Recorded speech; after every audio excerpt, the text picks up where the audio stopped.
امام حسین رضی اللہ تعالی عنہ نے جس وقت خون کی چلو بھر کر آسمان کی طرف پھینکا تھا، بالآخر وہ جمعہ کا دن 10 محرم الحرام کی تاریخ نے ایک سیاہ باب لکھا اور امت مسلمہ کے ہاتھوں، مسلمانوں کے ہاتھوں، ایمان رکھنے والوں کے ہاتھوں کون جنت کے نوجوانوں کا سردار، حسن و جمال کا پیکر، امام الانبیاء کا نواسا سجدے میں جاتا ہے۔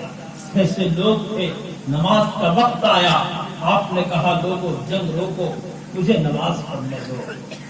تیمم خاک سے ہو، لہو سے غسل سید ہو، لبے دریا پیاسوں کی شہادت ہو، تو ایسی ہو نہ مسجد میں، نہ مندر میں، نہ بیت اللہ کے دیواروں کے سائے میں نماز عشق ادا ہوتی ہے، تلواروں کے سائے میں۔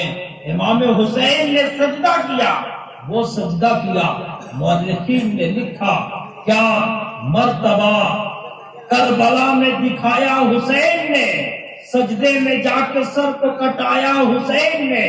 اے حسین کے ماننے والوں، اے حسینی کہلانے والوں، اے حسین کے نام کا دم بھرنے والوں، جس حسین نے نماز کی اہمیت کربلا کے میدان سے بتائی، جس حسین نے سجدہ ایسا کیا قیامت آ جائے گی حسین کا سجدہ ختم نہ ہوگا، اس حسین کے نام پر تم ڈھول بجا کر کے اذان کی بے حرمتی کرتے ہو، نماز ترک کرتے ہو، اور کس منہ سے اپنے آپ کو حسینی کہتے ہو؟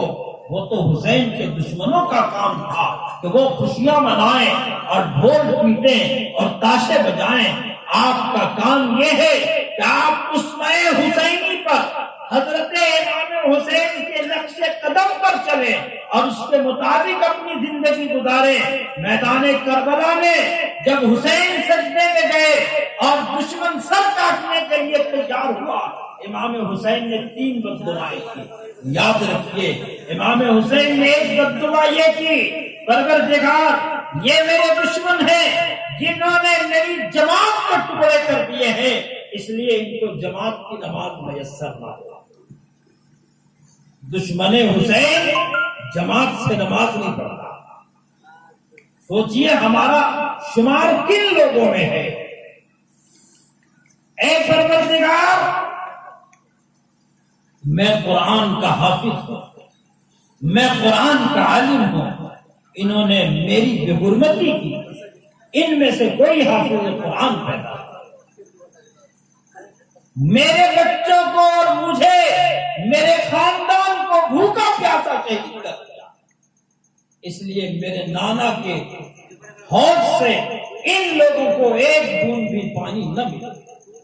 یہ بددعائیں کی آپ نے، اور 10 محرم الحرام کو تاریخ میں وہ سیاہ باب ختم ہوا کہ اللہ کے نبی حضرت محمد رسول اللہ صلی اللہ علیہ وسلم کے نواسے امام حسین رضی اللہ تعالی عنہ کو سجدے کی حالت میں قتل کر دیا گیا۔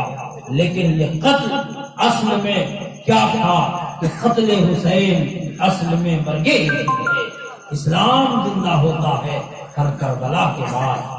امام حسین شہید ہو کر اسلام کو نئی زندگی عطا کر گئے، اور یہ شہادت یزید کے لیے پیغام موت تھا، اور دنیا سے یزیدیت مٹتی جائے گی جب تک حسینی زندہ رہیں گے۔ ظالم کا ساتھ نہ دیا جائے، مظلوم کا ساتھ دیا جائے۔ اس لیے امام حسین رضی اللہ تعالیٰ نے یہ کہا کہ لوگوں یہ پیغام میرا ہے، نمازوں کو ترک نہ کرو، نماز کو نہ چھوڑو، نماز کو کسی حال میں ترک نہ کیا جائے۔ تلوار کے سائے میں جو حسین نماز ادا کر رہا تھا، اس حسین کے ماننے والے آسودگی میں نماز ترک کر رہے ہیں، نمازوں کو چھوڑ رہے ہیں۔ اس لیے کربلا کا جو واقعہ ہے، کربلا کا جو قصہ ہے، کربلا کی جو داستان ہے واقعی دل خراش ہے. یہ ایسا منظر ہے کہ جس کو اللہ سے اور اس کے رسول سے محبت ہوگی کربلا کے داستان سے استعمال ضرور ہوگا، لیکن اس سے سبق حاصل کرنے کی کوشش کرے گا، اس سے نفع حاصل کرنے کی کوشش کرے گا، اس سے دھوم بدورا نہیں کرے گا.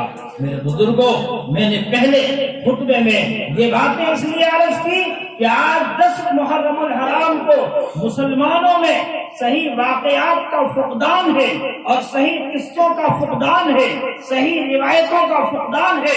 ہم جعلی روایتوں پر اور دوسروں کی اور کھل کر کے میں یہ کہتا ہوں شیعوں کی روایت پر اور شیعوں کی داستانوں پر ہم آگے بڑھ رہے ہیں، اور اس لیے ہم نے صرف حسین کو یاد رکھا. 1 محرم کو شہید ہونے والے عمر فاروق مسجد نبوی میں منبر نبوی کے سامنے زخم کھانے والا امیر المومنین حضرت عمر فاروق رضی اللہ تعالیٰ کی شہادت ہمیں یاد نہیں ہے. 1 محرم کو حضرت عمر فاروق رضی اللہ تعالیٰ خلیفہ ثانی وہ شہید کر دیے گئے. وہ شہید ہوئے 18 ذی الحجہ کو قربانی کے مہینے میں. محرم کے آنے سے 12 دن پہلے بہت ظلم و ستم کے ساتھ داماد رسول عثمان ذوالنورین حیا و حلم کے پیکر حضرت عثمان غنی رضی اللہ تعالیٰ نے شہید کر دیے گئے. یہ تمام شہداء ہیں، یہ شہداء ہیں جن کے راہ کی دعائیں ہم اللہ سے کرتے ہیں. انعامات علیہم غیر المغضوب علیہم ولا الضالین. اے پروردگار ان کا راستہ عطا کر دیجیے جن پر آپ نے انعام دیا ہے، اور انعام والا گروہ یہی ہے. انبیاء ہیں، صدیقین ہیں، شہداء ہیں، صالحین ہیں. ان کا راستہ ہم نے طلب کیا ہے، ان کے راہوں پر چلے، اس لیے کہ ہم اس نبی کے ماننے والے ہیں. اس نبی کے نواسوں کا 10 محرم الحرام کو ان کا خاندان قربان کر دیا گیا کہ وہ نبی ہے جن کی عظمت میں، جن کی مدح سرائی میں ہمارے بھارت کا ایک پنڈت مہرشی وید ویاس کی یہ کہتے ہیں ایتسمننترے ملکشاچاریہ سمنوتا مہامت اتی سیاتا شش شاخا سمنوتا نریپسجے مہادیوم مرستل نواشنے گنگا جلے شنسناپتائے پنچ گبیہ سمنوتا. ملک کہتے ہیں بھارت سے باہر کے لوگ.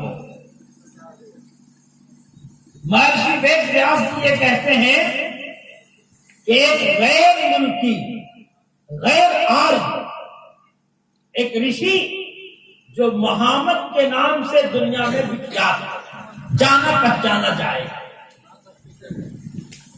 اس کے شرن میں گنگا